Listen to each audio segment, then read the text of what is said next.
Mbokembo na Tata Nzambi ya Mazulu, au nom puissant de Malakima Congo, Isaya Congo, notre grand roi qui vient bientôt nous libérer, ok, qui vient bientôt sauver son peuple, dispersé au-delà des fleuves de couche, comme c'est écrit dans le livre d'Ésaïe, chapitre 18, versets 1 à 7, et comme c'est confirmé dans Sophonie, chapitre 3, versets 10 à 20.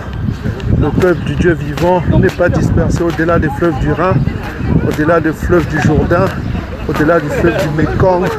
Le peuple du Dieu vivant est dispersé en Afrique, de l'Afrique centrale jusqu'en Afrique du Sud, au-delà des fleuves de couche de l'Éthiopie, mal traduit dans vos Bibles. Voilà quoi. Donc aujourd'hui nous continuons avec le coma des Mankaka, la sagesse des Mankaka, comme c'est écrit dans le livre de Benazina, Siracide. Nous sommes au chapitre 5. Donc on va lire avec vous et vous donner le breakdown, l'explication selon l'esprit Congo. Donc on dit ceci: ne t'appuie pas, frère Bantou, peuple Bantou, pour tous les Bantous, ne t'appuie pas sur tes richesses et ne dis pas j'ai assez de biens. Pourquoi il ne faut pas s'appuyer sur ses richesses et dire que j'ai assez de biens? Parce que dans ces richesses, dans la suffisance, on oublie Yakom et on consacre sa vie à satisfaire ses désirs, à satisfaire tout ce qui est égarement, ok, à satisfaire les caprices de son âme. Donc souvenez-vous de ce qui est écrit dans le coma, dans Proverbe chapitre 30, versets 8 à 10. On va le lire avec vous. Proverbe chapitre 30, versets 8 à 9. On dit ceci: éloigne de moi la fausseté et la parole mensongère, et ne me donne ni pauvreté ni richesse. Accorde-moi le pain qui m'est nécessaire. Ça, c'est ce que demande celui qui craint Tata Nzambi.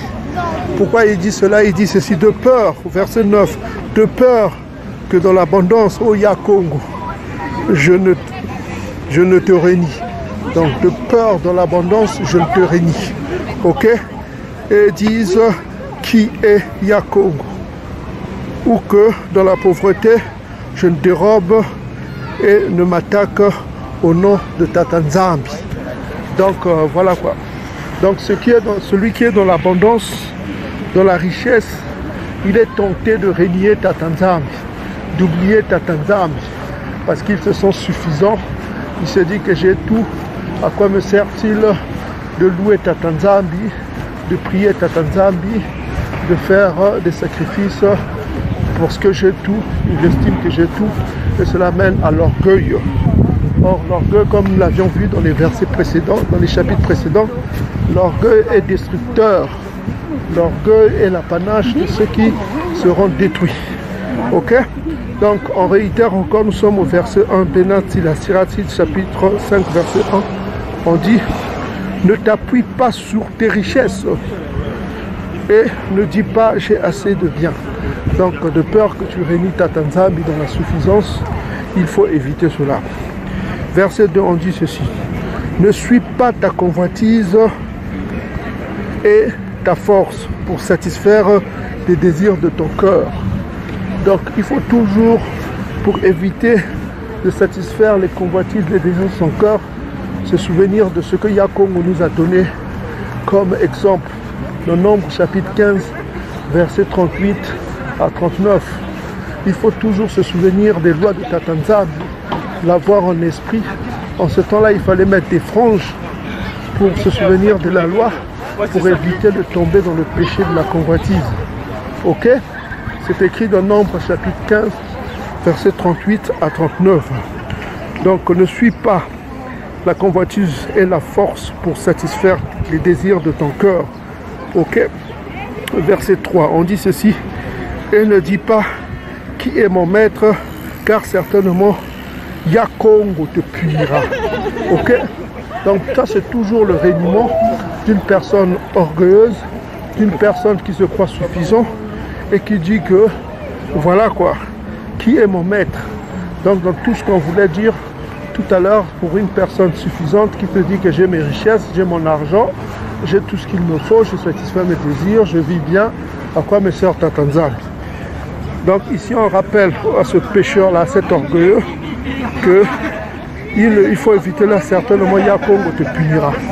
Verset 4, on dit ceci, ne dis point, j'ai péché, que m'est-il arrivé?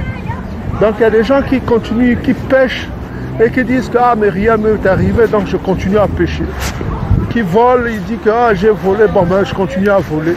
Qui prennent la femme de son prochain, qui dit que ah, rien ne m'est arrivé, je continue à faire ça. Ok? Écoute ce qu'on vous dit pour ces pécheurs endurcis. On dit ceci, car Yakongo est patient. Car Yakongo est patient. Ne sois pas sans crainte au sujet de l'expiation pour ajouter péché par péché, à péché à péché. Et ne dis point la miséricorde de Tatanzambi est grande. Il pardonnera la multitude de mes péchés, car en lui se trouve la pitié et la colère, et son courroux tombe sur les pécheurs. Donc il faut faire attention à Yakongo. Ok? Yakongo, comme on l'a lu dans Siracide chapitre 12 verset 6, il déteste les pécheurs, il a la haine des pécheurs. Dans Siracide chapitre 12 verset 6. Donc aussi, ne te crois pas suffisant, ne te dis pas que parce que le malheur n'arrive pas après péché par péché, je te dis que je continue à pécher, mais souviens-toi de la colère de Tatanzambi, la colère de Yakongo ne tardera. Ok? Ça rappelle encore ce que vous pouvez lire dans le psaume chapitre 10, versets 6 à 11. Donc c'est ce que se dit Édom. Édom se dit que à force de multiplier les péchés, de tuer des gens, de couler le sang des innocents, de multiplier les crimes, rien ne l'arrive. Ça vous pouvez lire chez vous, psaume chapitre 10, versets 6 à 11. Cela complète un peu ça, mais dans le psaume chapitre 10, on parle d'Édom, d'Édom et de tous ses crimes. Ok? Donc ici, au verset 7, on dit que ne tarde pas à te convertir à Yakongo et ne diffère pas de jour en jour, car la colère de Yakongo éclatera tout à coup au jour de la vengeance et tu périras. Tu périras. Donc, il ne faut pas tarder de te convertir. Convertir, ça veut dire quoi? Te repentir. Ok? Il ne faut pas tarder à te convertir parce que tu ne sais pas quand est-ce que la mort te frappera. Tu ne sais pas quand est-ce que le malheur te frappera. Donc, souviens-toi qu'il ne faut pas tarder, il ne faut pas hésiter. Il faut le faire aussi vite que possible de te repentir. Alors, la repentance, c'est quoi? Proverbe chapitre 28, versets 13 à 14. On a dit que la repentance, c'est quoi? On va le lire avec vous pour connaître la repentance, pour ceux qui ne comprennent pas encore. Donc, nous sommes dans Proverbe chapitre... On va prendre Proverbe chapitre 28. Alors, on va prendre verset 13 à 14. Donc, verset 13 à 14, on dit ceci. Proverbe chapitre 28, verset 13 à 14. Celui qui cache ses transgressions, ses péchés. Transgression, ça veut dire ses péchés. Celui qui cache ses péchés ne prospère point. C'est ce qu'on dit.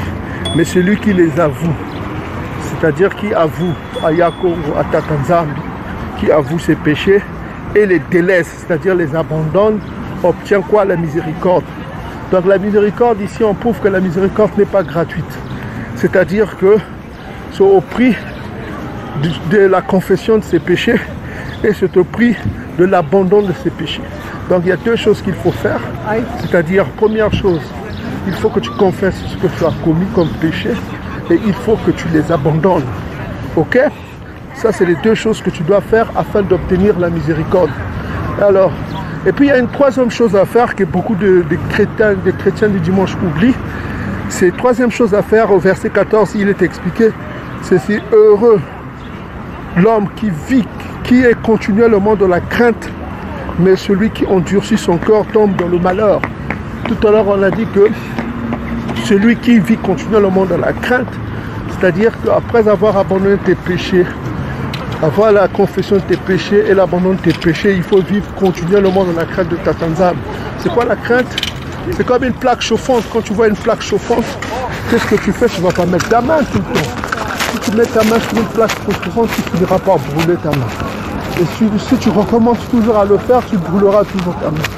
Et finalement, tu risqueras de perdre ta main définitivement et de devenir handicapé, ou bien on amputera ta main et tu n'auras plus ta main. Donc souviens-toi de cela.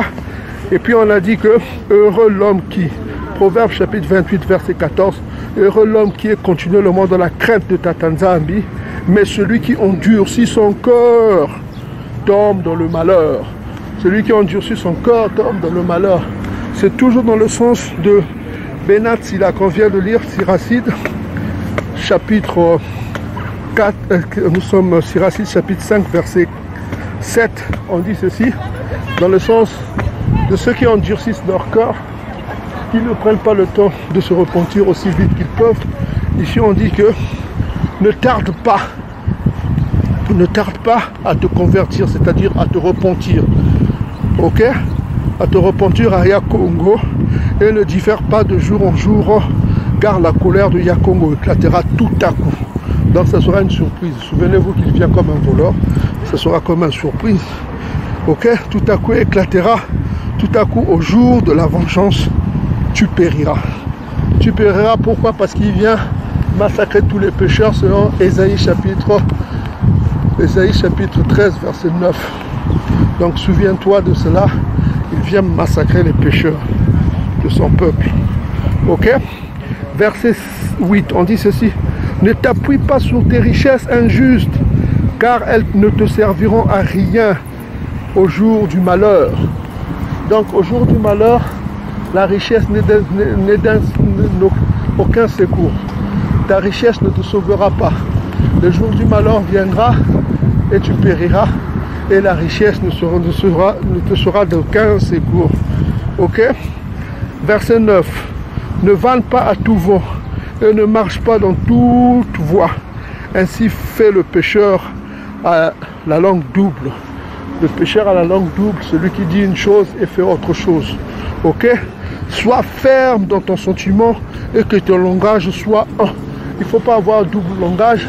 Il faut que tu sois ferme dans ce que tu fais et que cela reflète ce que tu es. Verset 12. On dit ceci: si tu as de l'intelligence, réponds ton prochain. Ok? Sinon, mets ta main sur ta bouche. Ok? Voilà quoi. Et puis on continue. Verset 13. La gloire et la honte sont la parole et la langue de l'homme, cause de sa perte. Ne t'attire pas le nom de médisant et ne tombe pas des pièges avec ta langue, car la confusion tombe sur le voleur. Donc avant de parler, il faut réfléchir d'abord de ce que tu vas dire. Tu prends une réflexion, ne laisse pas ta langue dire des sottises, des choses, parce que ce qui sort de ta bouche te sera bénéfique et pourra te condamner aussi par la suite. Ok mes frères et sœurs? Donc on dit ceci. On dit ceci: ne t'attire pas le nom de médisant, quoi, en médisant, en disant du mal des autres, quoi. Ce n'est pas une bonne chose. Et une condamnation sévère attend la langue double. Donc verset 15, on dit ceci: ne sois en faute ni beaucoup ni peu d'amis, ne deviens pas ennemi. Je répète encore: ne sois pas en faute ni beaucoup ni peu, et d'amis, ne deviens pas ennemi. Donc c'est ce qu'on voulait conclure aujourd'hui. Donc soyez sobres dans vos vies, soyez intelligents, bien-aimés frères et sœurs.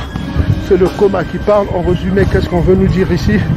On veut nous dire que, mes frères et sœurs, ne vous appuyez pas sur vos richesses, sur tout ce que vous avez, de peur que vous oubliez celui qui est votre créateur. Ok? Appuyez-vous sur la sagesse et menez une vie intelligente. Ne soyez pas médisants, n'ayez pas de mauvaises pensées. Soyez toujours prêts à vous convertir quand vous êtes en train de pécher. Pensez à la repentance, parce que ne tardez pas, car la colère de Yakongo peut te frapper à tout moment. Soyez bénis, que Yakongo règne, que les Bantous, les élus Bantous règnent, au nom puissant de Isaya Kongo, notre puissant roi Matondo. Salam.